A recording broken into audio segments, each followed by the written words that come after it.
Ayan,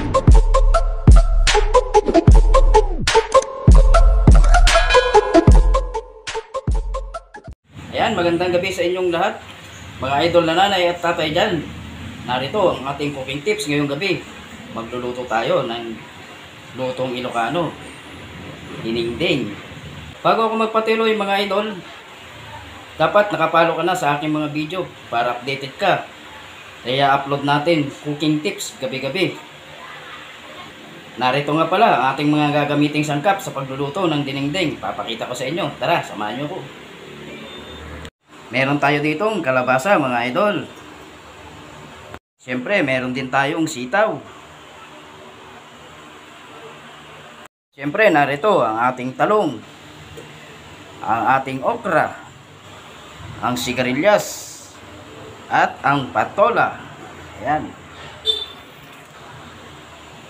Meron din tayo ditong dahon ng malunggay mga idol.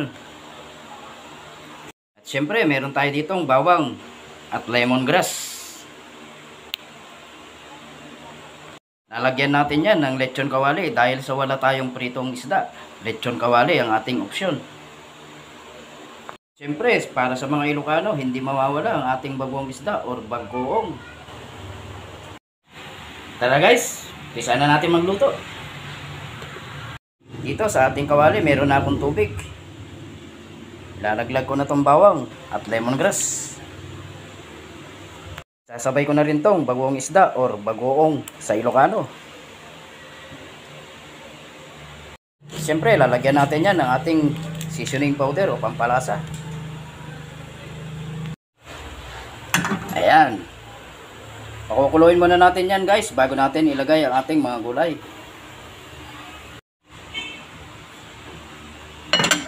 So ayan, kumukulo na mga idol. Sa pagkakataon to, pwede na natin ilaglag ang sitaw at saka kalabasa at ang sitaw. Pagsasabayin na natin yan kasi sabay naman yung lalambot mga idol. Pan lang natin ulit.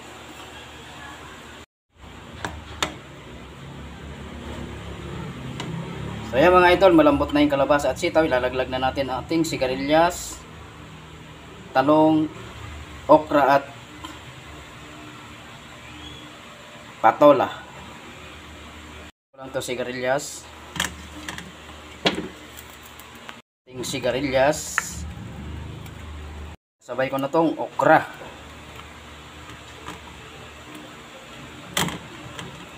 Lag ko na rin tong talong. Natakpan lang natin saglit bago natin ilaglag ang ating patola. Check natin ulit. Ayan, pwede na natin ilaglag ang ating patola mga idol. Ilaglag na natin ang ating patola. Ay mga idol, isang tips para sa mga pagluluto ng gulay, no? Dapat binabantayan mo ang gulay para hindi siya ma-overcook. Kasi pag na-overcook ang gulay, hindi siya masarap. Pakukuluan lang natin ng bagya bago natin ilaglag ang ating malunggay. Check natin ulit. Ayan mga idol, pwede na natin ilaglag ang ating malunggay. Dahon ng malunggay. Dahon ng malunggay na galing sa tanim ko sa taas.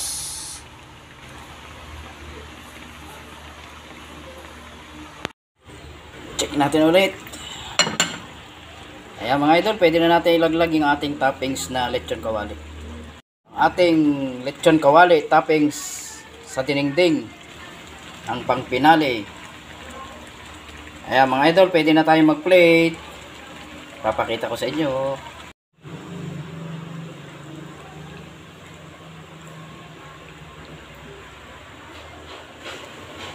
Ayan mga idol, luto na ang ating dinengdeng. Ayan, may toppings na lechon kawali. Sarap. Yan ang ating dinengdeng, lutong Ilocano mga idol. Dahil sa wala tayong pritong isda, so ano na lang, lechon kawali.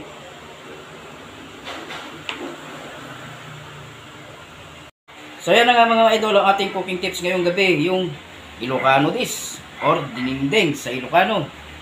Kung nagustuhan mo ang aking video, pwede ka nang mag-comment, pwede kang mag-react. I-share mo na rin, idol, para naman mapanood ng iba. Hanggang bukas muli, idol, ang ating cooking tips. Abangan mo lang ang ating i-upload. Bye-bye!